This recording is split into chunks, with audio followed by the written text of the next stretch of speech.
Salam planter Indonesia. Assalamualaikum warahmatullahi wabarakatuh.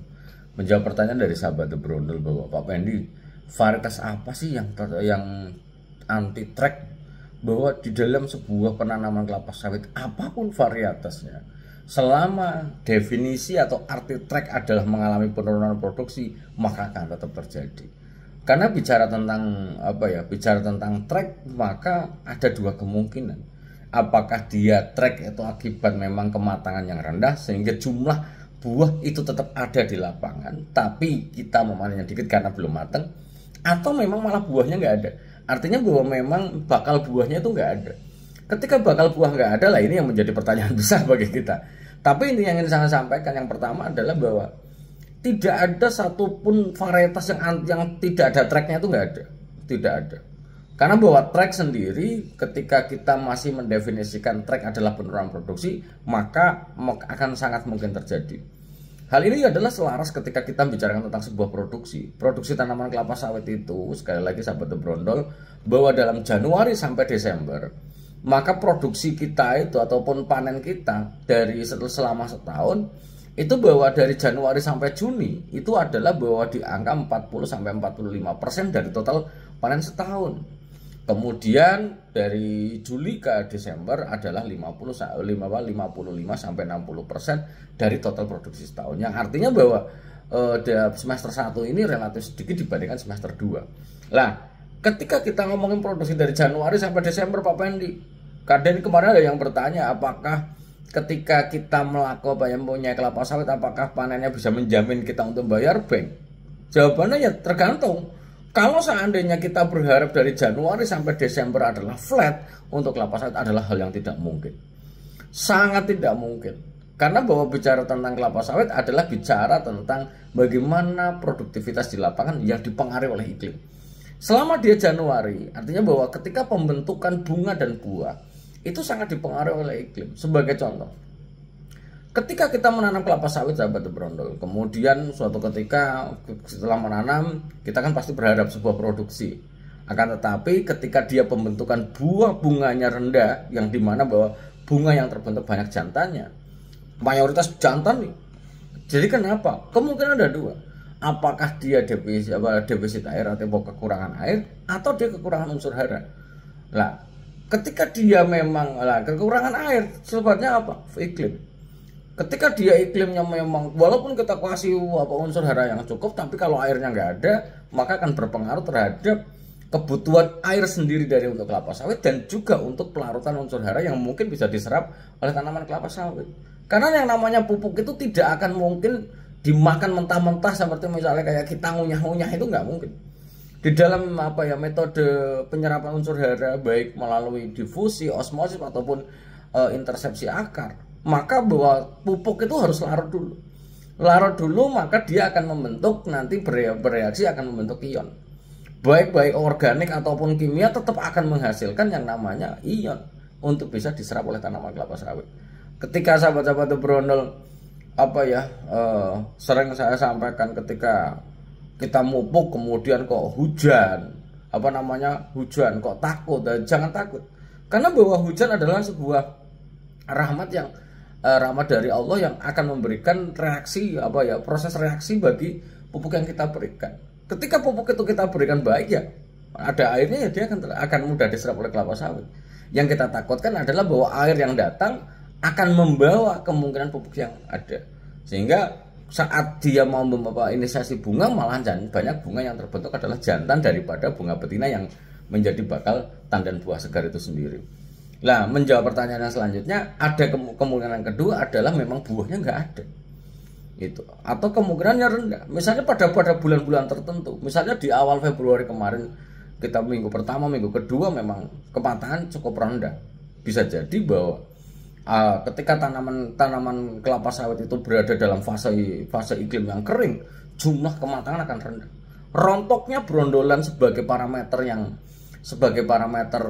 kematangan buah, karena bahwa brondol yang lepas adalah bersifat enzimatis, yang mana bahwa pembentukan minyaknya itu sudah stabil, maka sangat terpengaruh iklim. Panas hujan ya kematangan akan tinggi. Tapi bukan berarti ketika kering tetap ada yang berondol, tapi jumlahnya relatif sedikit. Nah, jadi bicara kembali lagi ke varietas anti track, maka sebenarnya sekali lagi tidak ada. Jadi kalau Anda mengharapkan semuanya baik-baik saja, maka best management practice ataupun budidaya kelapa sawit yang harus kita perbaiki. Karena bahwa kelapa sawit adalah sebuah tanaman budidaya yang membutuhkan air dengan jumlah cukup besar, tapi tidak bisa tergenang. Dan sekali lagi butuh asupan gizi yang cukup besar. Sehingga ada yang kemarin mengatakan bahwa dengan menggunakan pupuk 1 saset ini maka kita tidak akan mungkin track. Ngapu sih, bohong. Tidak mungkin. Yang namanya track, selama definisi track itu adalah penurunan produksi, maka akan tetap terjadi.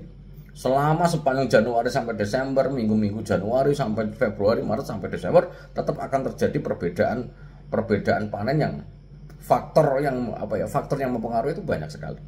Sehingga The Brunel selalu mengingatkan bagi para petani semua, bagi kita semuanya ya, yang hidup di dalam dunia atau circle kelapa sawit, bahwa kita harus memahami kelapa sawit itu secara kafah, secara keseluruhan menyeluruh, sehingga kita itu nggak gampang dibodoh-bodohi oleh hal-hal yang tidak masuk akal. Karena sebagai contoh, ketika kita ngomongin track, misalnya track, Pak Pendi, bagaimana supaya dura itu nggak track? Saya menanam bibit cabutan tapi berharap tidak track. Saya bilang berat. Karena bahwa ketika kita ngomongin kelapa sawit itu adalah ngomongin berapa janjang, berapa potensi jumlah janjang yang bisa dipanen dalam setahun.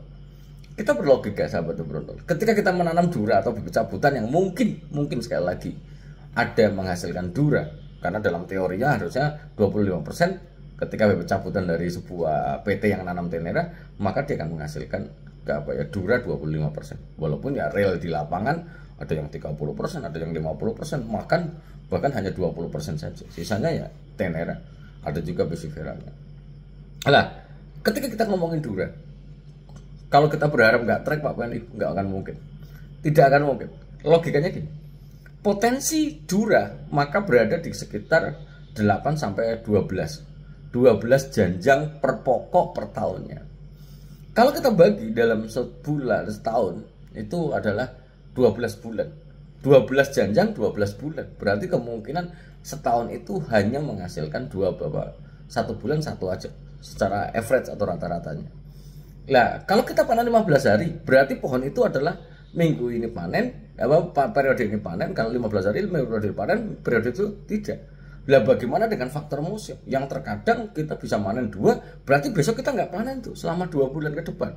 Sehingga inilah yang mungkin yang dimasalah track, artinya bahwa buah yang dipanen tidak cukup banyak. Kalau kita berbeda menjelaskan ketika bicara tentang bibit bersertifikat, sekali lagi ketika jamaah cabutan atau jamaah ini nggak ada salahnya, itu mungkin hal yang diyakini Anda.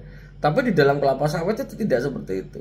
Misalnya bibit tenero percuma nanam bibit kayak perusahaan dan sebagainya, ya monggo. Akan tetapi bahwa The Brunel hanya menunjukkan jalan yang benar adalah benar, yang salah. Sebagai contoh kayak kita ngomongin bibit tenera, bibit bersertifikat. Bagaimana Pak Pendi? Bibit bersertifikat adalah bibit unggul yang mungkin akan menghasilkan jumlah yang relatif lebih besar, potensi produksi yang lebih besar, dengan catatan bahwa semua kebutuhan akan terpenuhi. Jadi kalau kita misalnya nanam dura, kemudian kita support sebanyak-banyak unsur hara, kalau potensinya 12 mau bilang apa? Tapi kalau kita bibit bersertifikat, mau dari balai manapun, 21 balai yang ada di Indonesia, tapi dia akan memiliki potensi. Sebagai contoh DPSN 1 Kalabar, itu memiliki potensi 22 sampai 23 janjang per pokok per tahunnya. Yang artinya bahwa setiap bulan minimal 2. Lah, sepanjang tahun ini kemungkinan ada yang panennya akan banyak, kemudian akan rendah. Tapi tidak akan kosong selama budidayanya tetap benar. Baik unsur haranya, airnya, semuanya terpenuhi dengan sangat baik. Sehingga tracknya bagaimana Pak Pendi? Di perusahaan kalau track panjang kayak mengikuti dura ya hancur. Karena balik lagi ada hal yang harus dilakukan demi kestabilan produksi untuk diproses di kelapa sawit. Tapi kalau dia ngomong nanti panen gitu ya enggak akan, itu ya rugi perusahaan. Itu sehingga ingin saya sampaikan sekali lagi, tidak ada varietas yang anti track, Kemudian udah 3 kali saya sampaikan tidak ada varietas anti track, yang artinya bahwa akan mungkin track itu terjadi selama definisi di dalam pikiran kita bahwa track adalah penurunan produksi. Karena bisa jadi mungkin ada juga yang menelaah beda, ya monggo saja. Tapi intinya sahabat The Brondol, The Brondol itu pengen mengajak kita semuanya bahwa menanamlah kelapa sawit dengan budidaya yang terbaik atau best management praktisnya terbaik untuk bisa mendapatkan continuous produksi yang berujung terhadap pendapatan kita. Semoga bermanfaat bagi sahabat The Brondol semuanya, dan salam planter Indonesia. Assalamualaikum warahmatullahi wabarakatuh.